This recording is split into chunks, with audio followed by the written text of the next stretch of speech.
Hello everybody and welcome to the weekly guidance. My name is Ria from Universal Change Group and this is the week beginning the 3rd of March.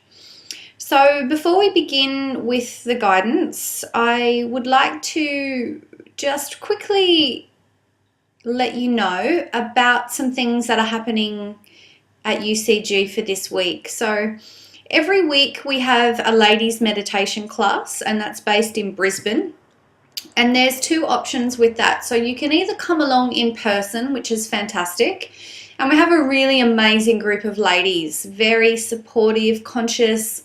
You know, we're all we've earned our stripes and we're all working on our stuff. And it's also an option to log in online and join the class as well, which is really great for people who live out of the area, or for those perhaps who finish work late, or mums and dads and that sort of thing. So that's meditation class. Now Wednesday, Thursday and Friday each week are my face-to-face or individual sessions, and they can be done either face-to-face or via distance, and that can be on the phone, energetically, or via Skype. So that's always an option there. Now there are kids classes that are run every week on a Saturday in Brisbane, and there's two groups, so there's 4 to 11-year-olds and then 12 and up. And there's another Facebook page called the Cosmic Academy of Consciousness, empowering star children to their purpose. So if you're interested in looking at that, please feel free to head over to that page and and stay up to date with all of the news and happenings over there. And on Sunday this week, there is a Consciousness Level 2 workshop running for the day. And this is for people who have done workshop level 1 or who have had voice dialogue sessions with me or experience with voice dialogue in the past. So there's still a few spots left for that one if anybody's feeling the call. And I will also be making posts about that, what the content and the different things we'll be working on the page over the next few days. So that is what is on at Universal Change Group this week. So let's look at the cards and the guidance now. So the Pisces and the Sun card are actually a deck by Chirona Unity Hope, and I believe you can purchase these from her shop on her website, and they're really lovely cards, and they also come with a bit of guidance on the back of each of those cards. So Pisces, obviously, because it is the new moon in Pisces, and Pisces draws us to look at our selfless service, one of the reasons why we are here. It's a water sign and it's feminine. And I'll talk a little bit more about why I chose the Sun as well, why I was guided to choose the Sun here. And Pisces talks about the ecstasy of mystical and empathic union with humanity and God, selfless service, intuition, understandings, accepting what is for the sake of what could be made of it, sacrifice, fluidity, the inexpressible, restless, sponge, imagination, and inspiration. So the guidance that I'm tuning into from the card of Pisces for that new moon is go within, use your intuition, have your understandings, and be really present and accept the state of yourself and the current circumstances of your life. And in that acceptance, you're able to look at, okay, where do I want to go? How do I want to be? What am I being drawn to?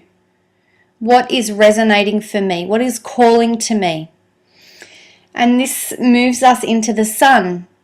So the sun, for me, is the great encourager. He's a masculine energy and very much in balance with the Pisces new moon.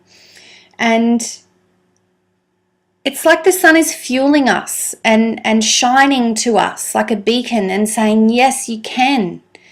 So we're really present and in the now. We're accepting where we are. We have intuition and understanding.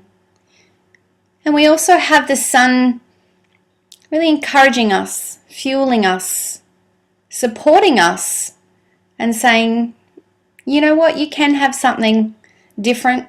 You can strive for a new goal, some kind of personal growth, or even your purpose why you are here.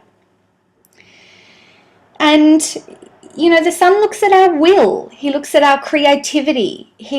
And as also authority figures as well. So are you subordinating to anybody or any institution, anything? And if you are, perhaps you may like to do some work around that and really embrace your own power. Embrace the sun. The sun shines regardless. And perhaps he's calling you to do the same. So these are the cards by Chirona for this week. Now we'll move to the contact card in the middle.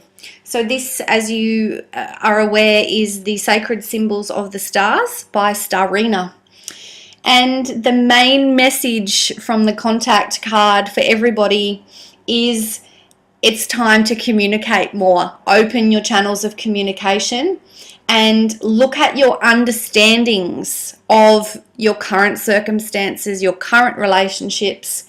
And perhaps you need to, look at new ways of communicating. And that is going to instigate some change for the greater good, not only for yourself, but for the greater good. And also it can mean that there is a strong galactic presence or a strong presence of beings, of spirit around you at this time, and that they're trying to communicate with you as well, and really look at being open to receiving that, and ensure that you've got time in your day, that you have time and space, and that you are present and you are able to receive this information that's coming through for you. So that is the contact symbol. So we're going to move to the top right hand side, and this is Leela, and she is by Doreen Virtue, Angel Cards by Doreen Virtue. And she says to us, it's spend time alone in nature, meditating about your desires and intentions, and ask the angels to help you gain a positive perspective. So it's really, all of the cards are beautifully linking into each other for the guidance for this week, which is pretty special. And I'll just quickly read through some of the things in the guide. She says that, you've been busy, it's been noisy, it's time to have some natural tranquility. And of course, nature is just beautiful for bringing us into the present and grounding and really supporting us and aligning and attuning our energy. And she's also saying you don't need anyone else's permission to take care of your soul or yourself in this way. And this is also linking in with the sun. Are you subordinating in some way? Perhaps it's a pattern, perhaps there's someone in your life. You don't need permission to take care of yourself and make changes, or to dream big and go for your goals or your life purpose. Now, she also says, if you're holding on to anything, any tension, you've got some things that need to be cleared out, rest in the nature and ask for that to be cleared, and just, that your aura, that your energy, that your physical body, any stresses that you have, patternings in your minds, ask that they be cleared as well. And prayer is so amplified by the power of nature, and prayer is just amazing.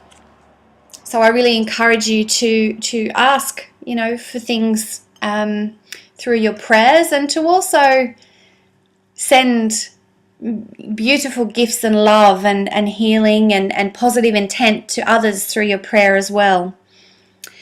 So the last card is the resistor, and once again in the inverted position. Now these are called Selves in a Box, and they are by J. Tamar Stone, and these are quite new and really interesting. I'm really finding that these are very very interesting cards. So they actually talk about different aspects of our system. Rather than looking externally, it's about what is happening within your own system, your psyche, your energetic system, your soul, and your physical body. So they encapsulate all of that. And so the resistor, once again in the inverted position, is calling us to really be open to these messages, and it means that there's something there that we need to look at. So the resistor works by screening experiences internally and externally, and filters, or also filters out information and experiences. And I suggest that everybody does become aware of their filter systems, how they're actually working. So its personality motivation is to signal what may not serve you, and its essence motivation is to experience resonance. Now I'm going to read a little bit about the spectrum description, because I feel that it's really very valuable knowledge for everybody to be aware of. So all aspects of our systems, all selves, fall somewhere on the spectrum between primary and disowned. When a self falls on the primary side of the spectrum, it tends to be more familiar, more dominant, and a driving force in our life. Friends and family members may even describe us as that self. She is so resistant. When a self falls on the disowned side of the spectrum, it tends to be more hidden, less accessible, or even untapped. People who push our buttons likely embody one of our disowned selves. If your resistor is primary, you may distrust the intentions of others, misjudge what would actually be good for you, and judge others as submissive, weak, or indulgent. If your resistor is disowned, you may say yes and no indiscriminately, negotiate away your principles and boundaries, or judge others as rigid, stubborn, or controlling. So that is the resistor. And the resistor in this inverted position is really calling all of us to look at our resistance patterns and our filter systems. And often if our filter systems have been based around negative beliefs or experiences from very early on in childhood, which many of them are, perhaps we are filtering things in a distorted way, and it's time to really examine that and have a look. I'm still offering the mystery and empowerment readings with this card deck, and of course I've been working with the method that goes with them for over 12 years, so lots and lots of expertise and experience there. So thank you everybody for listening and for being a part of Universal Change Group. And if you're interested in joining the meditation class or logging in via distance, because you can really be anywhere in the world to do that, please feel free. I've got some exciting webinars coming up as well, consciousness webinars that I'm working on, so I'll be sure to let you all know about that. Find some quiet time for yourself. Utilize good boundaries, even though that can be challenging at times. Look at your communication and take really good care of yourself and each other. So have a wonderful week, and I'll see you this space and time next week. Bye for now.